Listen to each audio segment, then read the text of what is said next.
चलिए दोस्तों, स्वागत है आप सभी का वर्ल्ड अफेयर्स चैनल पर। स्टार्ट करते हैं अपने आज के करंट अफेयर डेली बेसिस पर। यहाँ पर आप पढ़ सकते हैं quick point, organisation, special day, एमस्क्यूटेल, news of the day and PYQs. और इस करंट अफेयर में मैं कुछ क्वेश्चन जो है पिछले सैटरडे और संडे के भी कवर करने वाला हूँ, जो आपके स्किप हो जाते हैं। चलिए, तो टेलीग्राम चैनल ज्वाइन करिएगा अमन सर्वाइव, इसलिए थोड़ा आपको इस वीडियो का पीडीएफ अवेलेबल हो सके, और आप इस सब्सक्रिप्शन को ज़रूर लीजिए। देखिए, स्टार्टिंग मंथ है, न्यू ईयर स्टार्ट हुआ है, तो ये आपको ऑफर लाइव अमन से मिल रहा है। ऐसा अपॉर्चुनिटी आपको इस मंथ में आगे नहीं मिल पाएगा जिसमें आपको इतना बड़ा डिस्काउंट मिले, तो यूटिलाइज करिएगा। चलिए, पहला करंट फिर प्रहारी ऐप हाल फिलहाल में मिनिस्ट्री ऑफ होम अफेयर्स के द्वारा जो है जो हमारे यूनियन मिनिस्टर हैं, होम मिनिस्टर अमित शाह जी के द्वारा लॉन्च किया गया प्रहारी ऐप। किसके लिए? बॉर्डर सिक्योरिटी फोर्स के जवान के लिए। मिनिस्ट्री ने इसमें 13 बीएसएफ मैनुअल्स भी जो है इंक्रीज़ किए हैं, सो डैट कि जो बीएसएफ है उनको जो है बीएसएफ के जो जवान हैं बॉर्डर सिक्योरिटी फोर्स के, उनको जो है हेल्प हो सके, उनको बेनिफिट मिल सके। चलिए, तो इसके बारे में पूरा जानेंगे, पूरा प्रहारी ऐप क्या है। एक पहले क्वेश्चन आप सभी के सामने, इसको आंसर आप कमेंट बॉक्स पे करिएगा। ऋग्वेद में कौन से एक प्रोमिनेंट गॉड थे? इंद्रा, अग्नि, Pashupat and Vishnu. Answer comment box पे दीजिएगा। देखिए, प्रहारी ऐप में जो है जितने भी पर्सनल हैं उनको कुछ सर्विसेज मिलेंगी, लाइक उनको डिटेल्स मिलेंगी, हाउसिंग, आयुष्मान के जो फीचर्स हैं, जो सर्विसेज हैं, वो सब उन्हें मिलेंगे। यानी कि जो सेंट्रल आर्म पुलिस फोर्स के जितने भी फीचर्स हैं वो सब बीएसएफ के जवानों को भी मिलने वाले हैं। इंपॉर्टेंट है, मोबाइल के थ्रू मिल पाएंगे तो डेफिनेटली अच्छा ही रहेगा जवानों के लिए। यानी कि ये जो पोर्टल है, ये पोर्टल कनेक्ट करेगा मिनिस्ट्री ऑफ होम अफेयर्स के साथ, तो मिनिस्ट्री ऑफ होम अफेयर्स के भी जो भी अपडेट होंगे वो भी नहीं मिल पाएंगे। बीएसएफ के बारे में जानते हैं, बीएसएफ को 1965 में रिलीज किया गया था आफ्टर इंडिया पाकिस्तान वॉर। ये one of the 7 central arm police force में से एक है जो union of India home ministry के अंडर आता है। चलिए, एक और क्वेश्चन देखिएगा, इंडिया स्टार्टअप बूम। देखिए, हाल फिलहाल में पार्लियामेंट में डिस्कशन हुआ इस चीज़ को लेके कि दिसंबर 22 एज ऑन दिसंबर 2022 जो देखा जाए, हमारे स्टार्टअप जो पहले 452 थे, वो सिर्फ और सिर्फ 5 सालों में जो है 84,000 हो गया। तो मतलब 5 सालों में इतना बूम हुआ है स्टार्टअप का।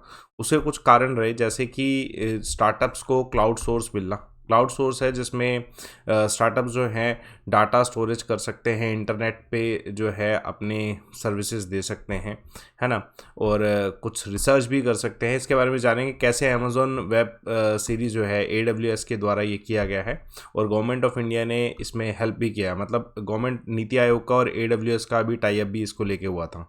तो ये जानने से पहले एक क्वेश्चन आप सभी, लार्जेस्ट जो वेस्टलैंड कौन सी स्टेट में इंडिया में?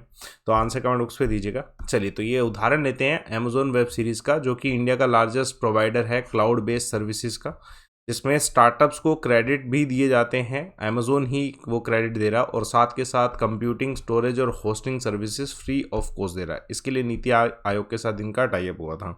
अब इन क्लाउड सर्विसेज में क्या होता है कि जितने भी स्टार्टअप्स हैं उनको जो है इनोवेशन का मौका मिल जाता है और एक्सपेरिमेंट का मौका मिल जाता है। जो टेस्ट होते हैं उनको रन करने का, अगर वो फेल होते हैं तो दोबारा कंटिन्यू करने का भी उन्हें मौका मिल जाता है।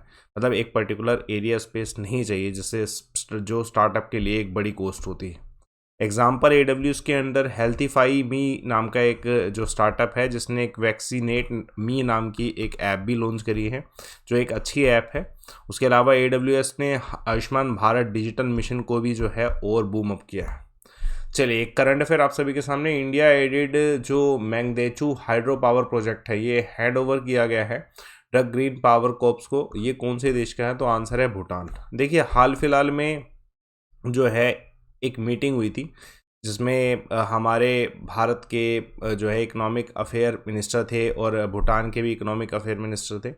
उसके अलावा साथ के साथ जो है ambassador of India to Bhutan जो सुधर दलेला हैं, ये भी इसमें उपस्थित थे। तो यहाँ पे इन्होंने जो है 720 मेगावाट का जो हाइड्रो पावर प्रोजेक्ट है वो भूटान को हैंड ओवर किया है। ये इंडिया की असिस्टेंस से बनाया गया है, तो ये एक बड़ा टाई अप है इंडिया और भूटान के बीच में।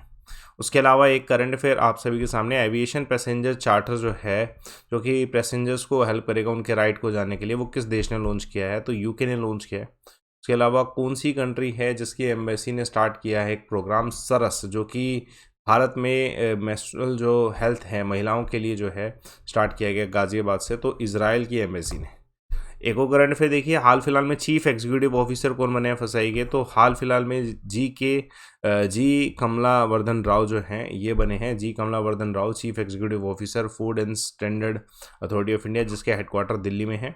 ये 1990 बैच के IAS ऑफिसर हैं केरला कैडर से, और इससे पहले ये मैनेजिंग डायरेक्टर थे tourism and development corporation of India. FSI की अगर बात करें तो एस्टेब्लिशमेंट इसकी food safety and standard act 2006 के तहत हुई। एस्टेब्लिशमेंट इसकी 5 सितंबर 2008 में हुई, ministry of health and family welfare के अंतर्गत। एक और current affair, in our life time campaign COP27 जो अभी हुआ था इजिप्ट में, उसमें किस देश ने लॉन्च किया कैंपेन को, तो इंडिया, भारत ने लॉन्च किया। उसके अलावा कौन सी स्टेट गवर्नमेंट ने जिसने स्टार्ट किया chief minister education award scheme, तो उड़ीसा ने। एक और करंट अफेयर देखिए, वेरी इंपॉर्टेंट वन, कौन से यूनियन मिनिस्टर हैं जिन्होंने लॉन्च किया stay safe online campaign to tackle the cyber crime, तो ये अश्विनी वैष्णव जी के द्वारा किया गया। देखिए हाल फिलहाल में दिल्ली में एक इवेंट हुआ G20 digital innovation alliance event, उसमें इंडिया से इंडिया के जो अश्विनी वैष्णव जी हैं union minister for electronics and IT, वो भी उपस्थित थे, और उनके द्वारा ये कैंपेन लॉन्च किया गया stay safe online. Definitely cyber crimes बढ़ते जा रहे हैं इंडिया में, जैसे ऑनलाइन जो है पेमेंट्स एंड ऑल बढ़ती जा रही हैं, तो उसको भी टैकल करना ज़रूरी है। तो उसमें उन्होंने प्रायोरिटी कुछ कैंपेन्स, कुछ स्ट्रक्चर्स बताए हैं जिसको यूज़ करना चाहिए, डिजिटल स्किल डेवलपमेंट होनी चाहिए इंडिया में, सो डैट कि हम सेफ रहे। उसके अलावा एक और current affair, employees state insurance corporation ने लॉन्च किया है मैटरनिटी बेनिफिट, और वो कौन से यूनियन मिनिस्टर हैं जिन्होंने इसे लॉन्च किया, भूपेंद्र यादव जी के द्वारा। उसके अलावा नेवी चीफ ने इंडिजेंसी सपोर्टेड वेसल INS निस्तार और निपुण लॉन्च किया है, कहाँ पे, तो विशाखापट्टनम में। इंपॉर्टेंट क्वेश्चन, इसमें से कौन सा एयरक्राफ्ट है जिसको यूज़ करके इंडियन एयरफोर्स ने सक्सेसफुली टेस्ट फायर किया है ब्रह्मोस मिसाइल, तो आंसर है इस क्वेश्चन का, अभी इंडिया ने सुकोई 30 MKI जो है इसे यूज़ किया है। ब्रह्मोस मिसाइल एक जो रशिया और इंडिया के साथ मिलके बनाई गई थी, इसकी ये जो 400 किलोमीटर की रेंज है उसको यूज़ किया गया है इस बारी टेस्ट में, तो एक सक्सेसफुल टेस्ट रहा था, प्रिसाइज टारगेट जो है उस पर किया गया। तो उसके अलावा वेसोंग 17 मॉन्स्टर मिसाइल कौन से देश ने लॉन्च की है, तो नॉर्थ कोरिया ने। कौन सी कंट्री जिसने first integrated sky route design manufacturing testing centre sky route जो है सेटअप किया, तो तेलंगाना। इंडिया में कौन सी स्टेट है। चलिए कल एक सवाल पूछा गया था, रेड डाटा बुक जो है क्या डिटेल कलेक्टेड रखता है, तो उसमें एंडेंजर्ड स्पीसीज़ के बारे में डिटेल्स होती हैं। आज का सवाल देखिएगा, यूनिसेलुलर ऑर्गेनिज्म कैसे रिप्रोड्यूस करते हैं, आंसर कमेंट बॉक्स पे डालिएगा। दोस्तों ये टेलीग्राम चैनल ज्वाइन करिएगा, 10 AM पर जो है हम कुछ क्लासेस भी डिस्कस करेंगे, वो आपको टेलीग्राम पे फ्री ऑफ कॉस्ट मिलेगी, और मेरे ख्याल से ये अपॉर्चुनिटी मिस नहीं करनी। देखिए इस बार अपॉर्चुनिटी ये है कि ऑल अनअकैडमी सब्सक्रिप्शन पे ये जो है अवेलेबल होगा, लाइव अमन कोड से आप यूटिलाइज़ करिए, ऐसा ऑफ़र फिर नहीं आएगा, तो यूटिलाइज़ करिएगा इस ऑफ़र को, कोड लगाइए और सब्सक्रिप्शन लीजिए, जो बड़े सब्सक्रिप्शन है आप आज ले सकते हैं कोड लाइव अमन यूज़ करके। बाकी सेशन को लाइक करिए, शेयर करिए, चैनल को सब्सक्राइब करिए। Thanks a lot for watching.